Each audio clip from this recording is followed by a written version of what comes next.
മറ്റൊരു നിർണായക വാർത്തയിലേക്ക്. സൗമ്യ കൊലക്കേസിൽ പുനഃപരിശോധനാ ഹർജി സുപ്രീം കോടതി തള്ളിയിരിക്കുന്നു.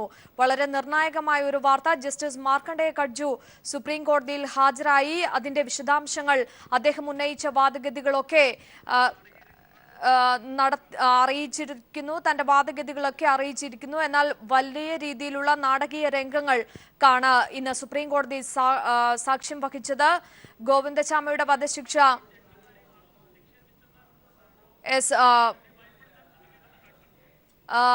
കട്ജു കോടതിയെയും ജഡ്ജിമാരെയും അധിക്ഷേപിക്കാൻ ശ്രമിക്കുന്നു എന്നാണ് സുപ്രീം കോടതിയിൽ നിന്ന് ഉയർന്നിരിക്കുന്നത്. അതേസമയം തന്നെ പേടിപ്പിക്കാൻ നോക്കേണ്ട എന്ന് മാർക്കണ്ഡേയ കട്ജു വ്യക്തമാക്കിയിരിക്കുന്നു. വലിയ നാടകീയ സംഭവങ്ങൾക്കാണ് ഇന്ന് ഇപ്പോൾ സുപ്രീം കോടതി വേദിയായിരിക്കുന്നത്. സൗമ്യ കേസിൽ ചില നിർണായക വഴിത്തിരിവാകും ഇന്നത്തെ ദിനം എന്ന് പ്രതീക്ഷിച്ചിരുന്നുവെങ്കിൽ ആ പ്രതീക്ഷകളെയൊക്കെ തകിടം മറിച്ചുകൊണ്ട് സുപ്രീം കോടതി പുനഃപരിശോധനാ ഹർജി തള്ളിയിരിക്കുന്ന ഒരു സാഹചര്യമാണ് ഇപ്പോൾ വന്നു ചേർന്നിരിക്കുന്നത്. മാർക്കണ്ഡേയ കട്ജു നേരിട്ടെത്തി തന്റെ വാദമുഖങ്ങൾ കോടതിയെ അറിയിക്കും. ഒരു തുറന്ന ചർച്ച ഉണ്ടാകുമെന്നുള്ള രീതിയിലായിരുന്നു ഇന്ന് അദ്ദേഹത്തെ വിളിച്ചു വരുത്തിയത്. എന്നാൽ കോടതിയെ അവഹേളിക്കുന്ന, അധിക്ഷേപിക്കുന്ന തരത്തിലുള്ള വാക്കുകളാണ് മാർക്കണ്ഡേയ കട്ജുവിന്റെ ഭാഗത്തു നിന്നും ഉണ്ടായിരിക്കുന്നത് എന്നാണ് സുപ്രീം കോടതി നിരീക്ഷിച്ചിരിക്കുന്നത്. ഈ കൂടുതൽ വിവരങ്ങളുമായി സന്തോഷ് സലിംഗ് ചേരുകയാണ്. സന്തോഷം, ഒരുപക്ഷെ ഏറെ നിർണായകമായേക്കാവുന്ന ഒരു ദിനമായിരുന്നു ഇത്. അത്തരത്തിലാണ് ഈ ഒരു ദിനത്തെ ഏവരും പരിഗണിച്ചതും. എന്നാൽ ആ വാദമുഖങ്ങളെയൊക്കെ തള്ളിക്കൊണ്ട് സൗമ്യ കേസിലെ പുനഃപരിശോധനാ ഹർജി തള്ളുന്ന ഒരു അവസ്ഥയാണ് ഉണ്ടായിരിക്കുന്നത്. എന്താണ് ഏറ്റവും പുതിയ വിവരങ്ങൾ? സൗമ്യ, നാടകീയ രംഗങ്ങളാണ് ഇപ്പോൾ സുപ്രീം കോടതിയിൽ ഉണ്ടായത്. ഇന്ന് മാർക്കണ്ഡേയ കട്ജുവിന്റെ വാദം സുപ്രീം കോടതി കേട്ടു. അതിനുശേഷം സൗമ്യ കേസിൽ നൽകിയ മുഴുവൻ പുനഃപരിശോധനാ ഹർജിയും തള്ളുന്നതായി അറിയിച്ച കോടതി ഉടൻ തന്നെ കട്ജുവിനെതിരെയുള്ള കോടതിയലക്ഷ്യ നോട്ടീസ് പുറപ്പെടുവിക്കുകയായിരുന്നു. കട്ജു ഫേസ്ബുക്കിലൂടെയും ബ്ലോഗിലൂടെയും തങ്ങളെയും ജഡ്ജിമെന്റിനെയും ജഡ്ജിമാരെയും അപമാനിച്ചു എന്നും കോടതി എടുത്തു പറഞ്ഞു.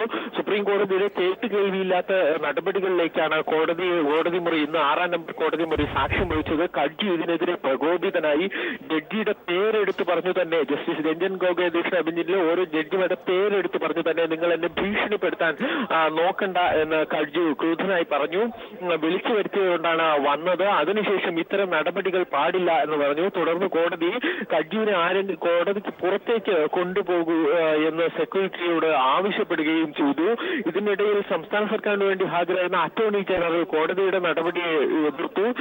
കാരണം കട്ജുവിനെതിരെ വിളിച്ചു വരുത്തുകയായിരുന്നു. കട്ജുവിനെ അദ്ദേഹത്തെ സഹായിക്കാനാണ് വിളിച്ചു വരുത്തിയത്. അതുകൊണ്ട് തന്നെ ഒരു കാരണവശാലും കോടതിയലക്ഷ്യ നടപടികളോ നോട്ടീസോ എടുക്കാൻ പാടില്ല എന്ന് അറ്റോർണി ജനറൽ ആവശ്യപ്പെട്ടു. പക്ഷേ അറ്റോർണി ജനറൽ വാദവും ജസ്റ്റിസ് രഞ്ജൻ ഗൊഗോയ് അധ്യക്ഷനായ ബെഞ്ച് അംഗീകരിച്ചില്ല. അത് തള്ളിക്കളഞ്ഞുകൊണ്ടാണ് കട്ജുവിനെതിരെ മാനനഷ്ട കേസുമായി കോടതിയലക്ഷ്യ കേസുമായി മുന്നോട്ട് പോകാൻ ഇപ്പോൾ കോടതി തീരുമാനിച്ചു. എന്നാലും സൗമ്യ കേസിൽ വളരെയേറെ നിർണായകമായ ഒരു വഴിത്തിരിവും സുപ്രീം കോടതിയുടെ നേതൃത്വത്തിൽ തന്നെ എല്ലാ നടപടികളും ഉണ്ടായിരിക്കുന്നു. ഇപ്പോൾ കട്ജു 6ാം നമ്പർ കോടതിക്ക് പുറത്തു തന്നെയുണ്ട്. അദ്ദേഹം പുറത്തു വന്ന മാധ്യമങ്ങളെ കാണും എന്നാണ് പ്രതീക്ഷിക്കപ്പെടുന്നത്. ഇതിനിടയിൽ കോടതിയിൽ കട്ജുവിനെതിരെ നോട്ടീസ് ഇറക്കും, കോടതി ലക്ഷ്യത്തിന് നടപടി എടുക്കുമെന്ന് പറഞ്ഞപ്പോൾ തന്നെ കോടതി മുറിക്കലുണ്ടായിരുന്ന അഭിഭാഷകരടക്കം പലപ്പോഴും റോങ് എന്ന് വിളിച്ചു പറയുക പോലും ചെയ്യുന്നുണ്ടായിരുന്നു. സന്തോഷ്, ഏതാണ്ട് ഈ ഒരു കേസ് അസ്തമിച്ചു എന്നുള്ള സ്ഥലത്തു നിന്നാണ് അന്ന് മാർക്കണ്ഡേയ കട്ജുവിന്റെ ഫേസ്ബുക്ക് പോസ്റ്റും അതോടൊപ്പം സുപ്രീം കോടതി അദ്ദേഹത്തെ സുപ്രീം കോടതിയിലേക്ക് ഹാജരാക്കാനുള്ള നിർദ്ദേശവും നോട്ടീസും ഒക്കെ നൽകുന്ന ഒരു സാഹചര്യം ഉണ്ടാകുന്നത്. അവിടെ നിന്നാണ് ഇപ്പോൾ എങ്ങും അല്ലാത്ത ഒരു അവസ്ഥയിലേക്ക് നാടകീയ രംഗങ്ങളൊക്കെ സാക്ഷ്യം വഹിച്ചുകൊണ്ട് ഇപ്പോൾ ഈ ഒരു നിലയിലേക്ക് എത്തുന്നത്. എന്ത് വേണം മനസ്സിലാക്കാൻ? അഞ്ജു, ഈ സൗമ്യ കേസിലെ പുനഃപരിശോധനാ ഹർജിയെല്ലാം സുപ്രീം കോടതി തള്ളിക്കളഞ്ഞു.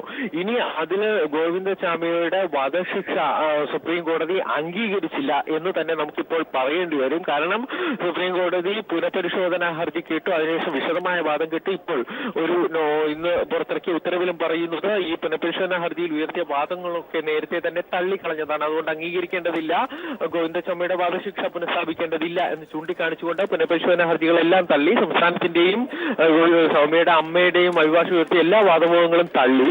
അതൊരു ഭാഗത്ത് നിൽക്കുമ്പോഴാണ് അടുത്ത ഘട്ടം എന്ന നിലയിൽ ഏറ്റവും അപ്രതീക്ഷിതമായി ജസ്റ്റിസ് മാർക്കണ്ഡേയ കജുവിനെതിരെയുള്ള നടപടികളിലേക്ക് സുപ്രീം കോടതി കടന്നിരിക്കുന്നത്. അതാണ് സുപ്രീം കോടതിയുടെ ചരിത്രത്തിലില്ലാത്ത ചില സംഭവങ്ങൾക്ക് പോലും കോടതി മുറി സാക്ഷ്യമാകേണ്ടി വന്നത് പോലും.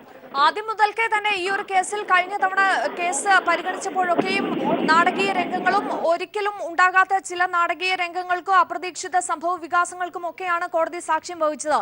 അത്തരത്തിൽ തന്നെയാണോ ഇന്നും ഉണ്ടായത്? അഞ്ജു, ഇന്ന് ജസ്റ്റിസ് മാർക്കണ്ഡേയ കഡ്ജു ഹാജരാകുമ്പോൾ ഒരു പ്രതീക്ഷ ഇക്കാര്യത്തിൽ ഉണ്ടായിരുന്നു. കഡ്ജു ചില കുറ്റപ്പെടുത്തലുകളൊക്കെ ഫേസ്ബുക്കിലൂടെ നടത്തിയത് കൊണ്ട് തന്നെ അദ്ദേഹത്തെ വിളിച്ചു വരുത്തി അദ്ദേഹത്തിനെ സഹായിക്കണമെന്നാണ് സുപ്രീം കോടതി പറഞ്ഞത്. അതുകൊണ്ട് തന്നെ വളരെ പ്രതീക്ഷയുണ്ടായിരുന്നു. ഇന്ന് അദ്ദേഹം എത്തി ജഡ്ജ്മെന്റിലെ ചില കാര്യങ്ങൾ എടുത്തു പറഞ്ഞു. പ്രത്യേകിച്ച് മുറിവിന്റെ കാര്യം അദ്ദേഹം എടുത്തു പറഞ്ഞു.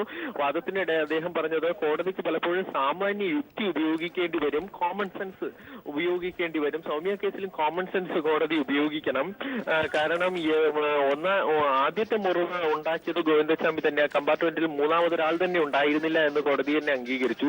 പിന്നെ രണ്ടാമതും ഉണ്ടാക്കിയ മുറിവ് അത് മരണകാരണം. ആ മുറിവ് ഉണ്ടാക്കിയത് ആര് എന്ന രീതിയിൽ സംശയങ്ങൾ ഉയർത്തുന്നതൊക്കെ അപക്വമാണ്. ഇക്കാര്യത്തിൽ കോമൺ സെൻസ് ഉപയോഗിക്കണമെന്നും കഡ്ജു എടുത്തു പറയുന്നുണ്ടായിരുന്നു. പക്ഷേ ഈ വാദമുഖങ്ങളൊന്നും സുപ്രീം കോടതി അംഗീകരിച്ചില്ല. ഒരുപക്ഷെ ഭരണഘടനയിലെ 300-ാം വകുപ്പ് വായിച്ചിട്ടുണ്ടോ എന്ന് പോലുമുള്ള അതിരൂക്ഷമായ വിമർശനങ്ങൾ കഡ്ജു ഉന്നയിച്ചിരുന്നു. ആ ഒരു സാഹചര്യം വരെ കണ്ടതാണ്. അതിനെയൊക്കെ അവഗണിച്ചുകൊണ്ട് കോടതിയെ അധിക്ഷേപിക്കുന്ന തരത്തിലേക്ക് കഡ്ജു പോയി എന്നുള്ള വിലയിരുത്തലാണോ നിരീക്ഷണമാണോ സുപ്രീം കോടതിയിൽ നിന്നും ഉണ്ടായത്? അഞ്ജു, അത്തരമൊരു നിരീക്ഷണമാണ് കോടതി നടത്തിയത്. കഡ്ജു തങ്ങളെ പ്രകോപിപ്പിക്കുന്നു എന്ന് വരെ കോടതിക്ക് പറയേണ്ടി വന്നു. ബ്ലോഗിലൂടെയും ഫേസ്ബുക്കിലൂടെയും ഒക്കെ ചില പ്രസ്താവനകൾ എഴുതി പുറപ്പെടുവിച്ചതിലൂടെ ജഡ്ജിമാരെയും ജഡ്ജ്മെന്റിനെയും അപമാനിച്ചു പൊതുസമൂഹത്തിന് മുമ്പിൽ എന്നാണ് അദ്ദേഹം എടുത്തത്. എന്നാലും ജസ്റ്റിസ് മാർക്കണ്ഡേയ കഡ്ജു ഇപ്പോഴും സുപ്രീം കോടതിക്ക് പുറത്തിറങ്ങിയിട്ടില്ല. അദ്ദേഹം കോടതിയിൽ തന്നെയാണ് ഉള്ളത്. സന്തോഷം, ഒരുപക്ഷെ തുറന്ന ചർച്ചയാകാം എന്നുള്ള തരത്തിലേക്കാണ് ആദ്യം മാർക്കണ്ഡേയ കഡ്ജുവിനെ നോട്ടീസ് അയച്ചുകൊണ്ട് തന്നെ വിളിച്ചു വരുത്തുന്ന ഒരു സാഹചര്യമാണ് ഉണ്ടായത്. അത്തരത്തിൽ വിളിച്ചു വരുത്തി അധിക്ഷേപിക്കുന്ന ഒരു തലത്തിലേക്ക് കാര്യങ്ങൾ നീങ്ങിയോ?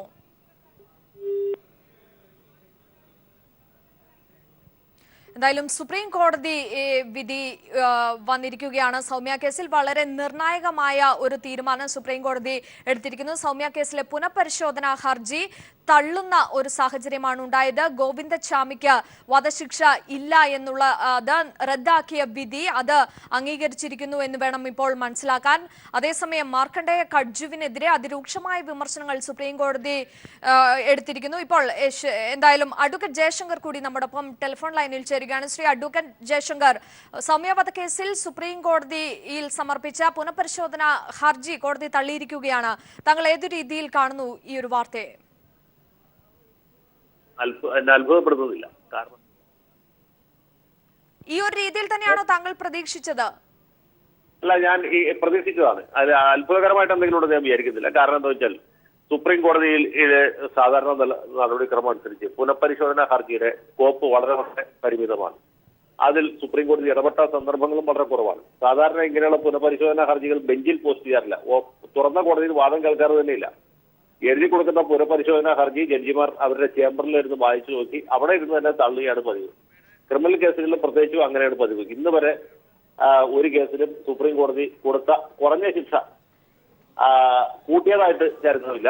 കൂട്ടിയ ശിക്ഷ വല്ലപ്പോഴൊക്കെ കുറച്ചതായിട്ട് മാത്രമേ നമ്മൾ കേട്ടിട്ടുള്ളൂ. അപ്പൊ ഏത് സാഹചര്യം പരിഗണിച്ച് നോക്കിയാലും ഇത് തുറന്ന കോടതിയിൽ വാദം കേട്ടത് തന്നെ വലിയ അത്ഭുതമായിട്ടാണ് ഞാൻ വിചാരിക്കുന്നത്. അത് തള്ളിയതിൽ യാതൊരു അത്ഭുതത്തിനും അവകാശമില്ല. ഞാൻ പറഞ്ഞത് സൗമ്യക്ക് നീതി കിട്ടിയെന്നുള്ള അർത്ഥത്തിലല്ല, അല്ലെങ്കിൽ കേരള ഗവൺമെന്റ് വലിയ തിരിച്ചടി ഉണ്ടായെന്നുള്ള അർത്ഥത്തിലുമല്ല. സുപ്രീം കോടതിയുടെ സാധാരണ നടപടിക്രമം അനുസരിച്ച് ഇപ്പോൾ ഉണ്ടായ കാര്യത്തിൽ എനിക്ക് യാതൊരു അത്ഭുതം തോന്നുന്നില്ല എന്ന് മാത്രമേ ഉള്ളൂ. ഒരുപക്ഷെ ഏറെ പ്രതീക്ഷയോടെയാണ് ഇന്നത്തെ ഒരു ദിവസത്തെ ഏവരും നോക്കി കണ്ടത്.